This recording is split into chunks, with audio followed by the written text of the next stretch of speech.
Well,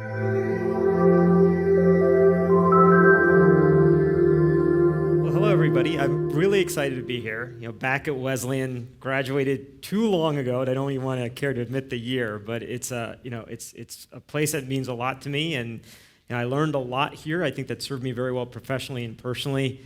Really, the liberal arts education, which is what I wanted to talk about today. And I find it's been a little bit of a period where, for those of us who have a liberal arts education, we've kind of been a little bit defensive. Because if you look at what is out there and what's being said, and I just kind of put up a bunch of quotes here from the internet. Now, you can find a lot of stuff on the internet these days. You can find people saying the world is flat, literally. That being said, it is a little disarming where you see some of these things, where every single thing is that the liberal arts are failing America, or the last one's the best, that basically you're just screwed if you have a liberal arts degree. So that's a little daunting in terms of, well, what's happening. And then, as you just heard, I also work in the media business. So I work for NBC Universal, one of the big 5 media companies in the world. So if you're not familiar with us, we have the NBC Broadcast Network, Universal Film, USA, Bravo, a whole bunch of cable networks. And if you're like me, not only do I have a liberal arts degree, but I also see this, where pretty much we're screwed on the media side as well. That a lot of people in this room, for example, don't consume content the way that I consume content. And there's an argument about, look, traditional TV is dying, and traditional film, and really we don't get it, that there's kind of younger consumers and modern consumers want to do things in a very, very different way than the types of stuff that we produce. And if I was to kind of summarize, what that really kind of comes down to, I think this is a little bit of the argument that people have, or the feeling that people have. You have folks on this screen on the left who are the digital disruptors. These are people like Netflix and Facebook and Snapchat and so forth. And what they do is they focus a lot on data. Now, that's obviously been in the news for the last couple of weeks in a pretty big way if you've been paying attention, and there's some issues with that. But they use that data then to figure out what is it that they want to show us. So they determine X person really likes this type of content, and I'm going to make them this specific movie or this specific short video. And really, it winds up being very algorithmic, and it's personalized to you. And this is an overstatement because it's a little unfair to totally say it this way. But the left is kind of aligned with STEM. And what you see a lot here is, again, if you look at the CEOs and the leadership of a lot of these companies on this side, they're people with classic STEM degrees from big research universities, engineering, computer science. Then you have on the right, which are kind of the world that I come from, which is historically thinking about, okay, these media companies, they're all really about creative. The notion here is you don't really know what people want to watch until you just create it. Great creative, kind of output is going to carry the day. You can't overuse data, and we like uncertainty, that we don't think data is going to tell you everything. And we believe a lot in things about, hey, there's great stories out there, there's great traditions, there's great brands, and those brands are what people want. And then finally, this side is generally viewed as, hey, they align a little bit more with liberal arts. And if you look at kind of the CEOs and the leadership of a lot of folks in the big media side, actually, I did count like about the 10 media companies, like 8 of them have liberal arts degrees. So again, you can't go crazy with this because this is too sharp of a line. Liberal arts obviously includes some elements of STEM, and STEM includes some elements of liberal arts. So you got to kind of take it, in that perspective. But this is kind of what the conventional wisdom tends to be. And just as an aside, even this seems so much more relevant. And if you look kind of at, what is one way, and I'm a finance guy, so one way we like to look at is, what does the stock market think? And if you look at the stock market, this chart goes from 2014 to 2018, and it shows of those companies I just mentioned, just 4 of them, Netflix, Amazon, Facebook, and Alphabet, who's the parent company of Google. You'd be very, very lucky if you invested in those companies 4 years ago. You've made a lot of money. So every one of these, Netflix, if you invested $1,000 then, it'd be worth, over $5,000 today. So the stock market seems to be thinking, wow, maybe that old chart is right. Maybe the guys on the left really have it. And then on a personal level, I have 2 daughters. It's interesting, even Individually, you go to schools and you talk to the other parents, and there's such a heavy focus on STEM. And now one of my daughters is in 8th grade, about to go into high school, and for them also you hear a lot of other parents saying, well, it's STEM or bust. We got to get the science and math and computer science and liberal arts, or you're just going to waste your money. Again, coming out of Wesleyan, it's an interesting thing to hear. So the one interesting thing, though, going back to the industry I'm in, and again, if you kind of view it as a proxy for liberal arts, the big media companies have actually done really well. It hasn't been this situation where, well, everything's gone to the Googles and the Facebooks. They've done great, but so have the big media companies. And again, just to be clear, the companies here are Disney, NBC Universal, Fox, Time Warner, Viacom. And what this chart represents is there's a measure of kind of fancy accounting, finance, EBITDA. Think of it as just profit. How much do these companies make? And this goes all the way back from 1992 to 96 and looks at it in 5-year increments. And the key takeaway is every 5 years, these companies, the industry, makes more and more money. And a lot's happened in that time. So if you go back to 92, when I graduated from here, we went through a period where there was a big economic boom. Then there's been a lot of bad things that have happened as well. We had a big crisis in Asia. Of course, unfortunately, we had 9/11, and we then have a great recession back right around 2008, 2009. And then we had a lot of technology come through. Netflix streaming came out back in about 2007. And despite all of these different changes, the industry seems to have done just great. So how can that be? And I really think it comes down to 4 things which align pretty well with a liberal arts education. So there's a parallel here with liberal arts, and I think also these are the 4 things, at least again on a personal level, I feel have enabled me to do my job and enable a lot of my colleagues who come from similar backgrounds to perform at their jobs in the media world. So the 4 things are, first, beneath the surface. One of my takeaways when I was at Wesleyan was there was a lot of focus the professors would have about don't just rely on conventional wisdom. What's really happening behind the scenes? You can't take everything at face value. Look at what the underlying trends and themes are. And I think what we're going to take, well, I'll take you through a few slides on that. I think the key takeaway there is actually what people are doing, what consumers are doing with their time aligns a lot. It hasn't changed quite as much as people think. The second one is going to be first principles. I remember taking a class here where we talked a lot about there was basically every story has about 7 archetypes from history. And they range from things like the Odyssey and the Ramayana. They're cross-cultural, but you can actually map every single modern story to those 7 storylines.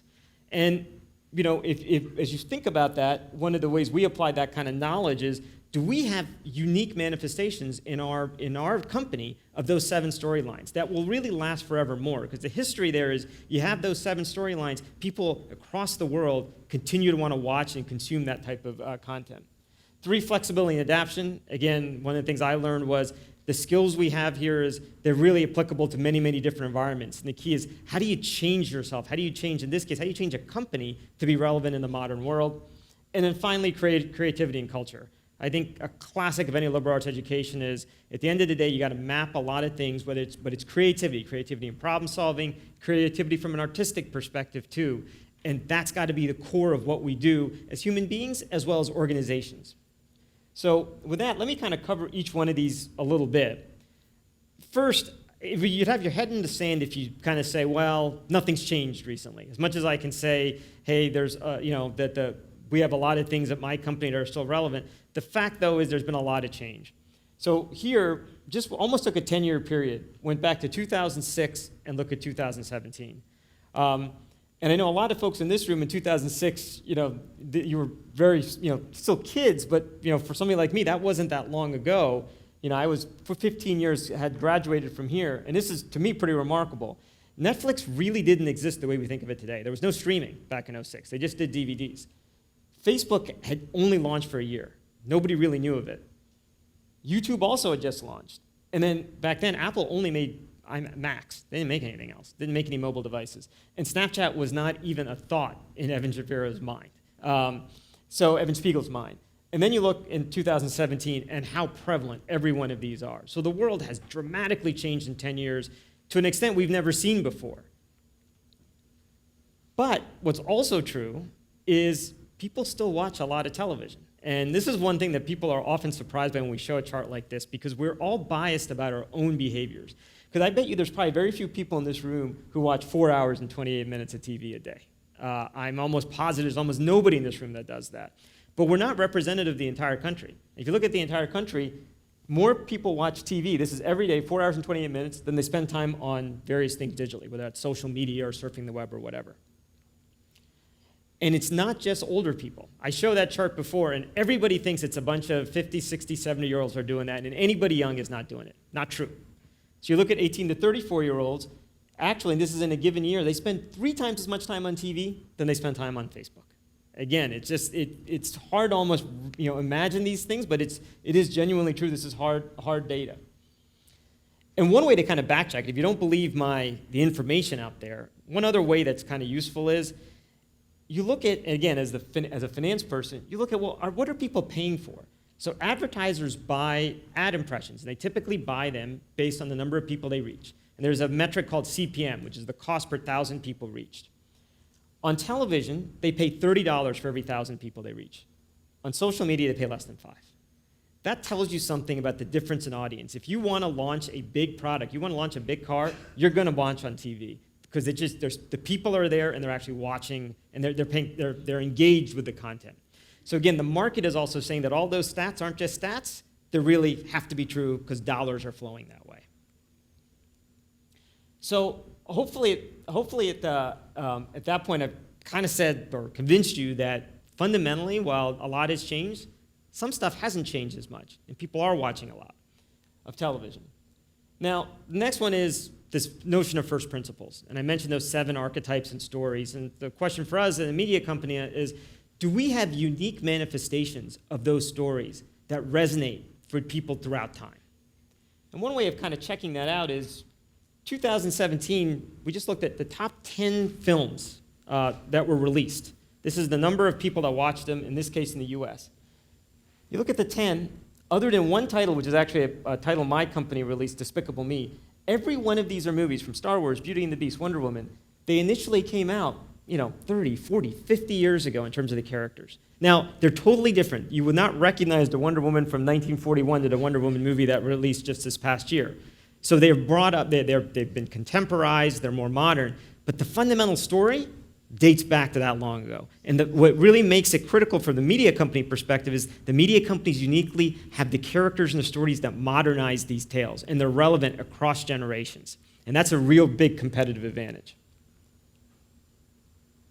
Another kind of key part of the stories is the stories are not just in the US. The stories are very relevant worldwide. So, and again, one of the key principles I think at least I learned here was that what brings us together across cultures is much more kind of strong sometimes than what tears us apart. And there's a commonality in experiences that these stories bring together. And to kind of demonstrate that, this shows a movie that my company released. It's called The Fast and the Furious. Hopefully some of you have seen it. And we've done a version of it now back since 2001. The bars represent how much kind of money has been made from people buying tickets at the movie theater. And the dark bars at the bottom show how much of that money comes from outside the US. So as you look back here in 2000, 2003, it was less than half the money came from outside the US.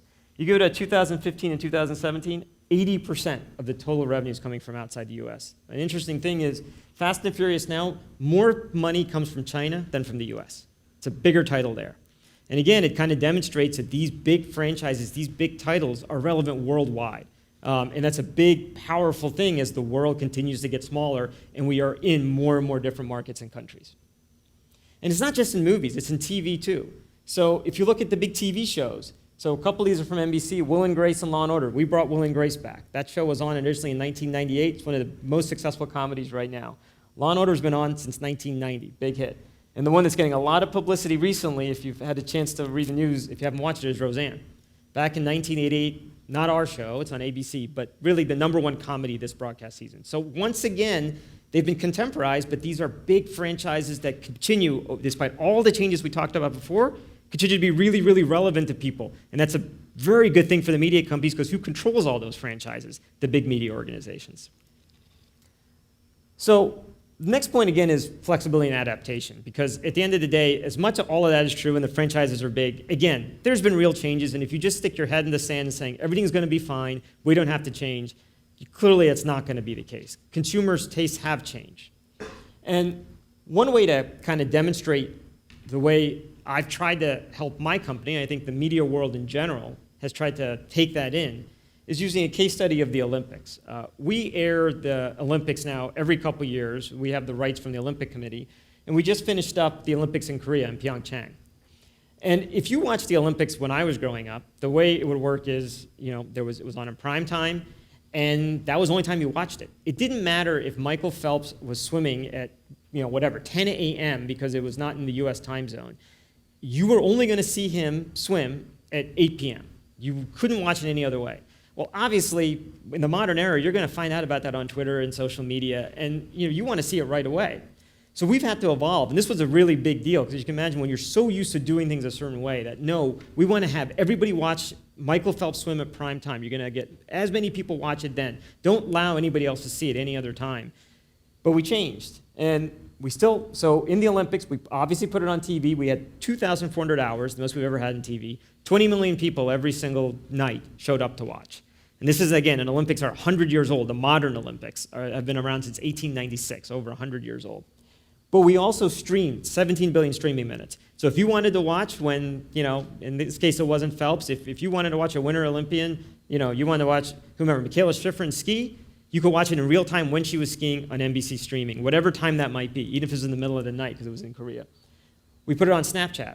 So there was 40 million people who watched on Snapchat, watched stories, got live look-ins. They were all under 35. And we also put it on every single social media platform, and we had 240 million views. So really aired the Olympics differently, recognizing the environment's complete change. So adapted our business. And then finally, creativity and culture. At the end of the day, this is a creative business. And I know probably several of you probably say, there's nothing, whenever I want to watch something on TV, there's nothing there. I will tell you it's not because we don't try. What this shows is the number of new series on TV that we made. In 2002, there was under 200 new series produced every year. 2017, there's almost 500. So there's been a doubling. There is a ton of content on television. I think good content too, not all of it great, but much of it good. So we are trying. There's a lot of swings, and it is hard to have hits. Because out of these 500, how many are really going to be big and get a big audience? A handful, if we're lucky. But at the end of the day, you can't, so it's really hard to make a hit, but you can't moneyball it. You can't say, okay, I'm going to analyze X, Y, and Z and figure out what's going to make a hit show. Because these are 4 of the biggest shows on television right now. And if you think about them, The Big Bang Theory, really about kind of socially awkward geeks and how they're friends and how they communicate with each other. Empire, a hip-hop kind of musical drama. The Walking Dead, about the zombie apocalypse. And then This Is Us, a show that if you watch is like maybe one of the most emotional shows on air, an ensemble cast. There is no way you would have analyzed data to say these are going to be the hits. They're diametrically opposed, and they all really, really work. And what's the common thread? It's all about creative. You have great creative talent in front and behind the camera, and you have to create an environment that you want those people to come and work in your organization. And that's how you have hits. So just to wrap up, obviously you need both STEM and liberal arts. It's not one or the other. You have to have both in any organization. The best companies are recognizing this. So technology companies are now increasingly hiring people with more liberal arts backgrounds, their communication skills, their creative skills, and vice versa. A media company like I'm in recognizes you need people with STEM backgrounds. You need more of the data. You need more of the analytics. And I'll just wrap by hopefully this convinces you, for those of you who have liberal arts degrees or are going through them, you are not wasting your money. I think it's actually the best investment you'll have ever made. Thank you.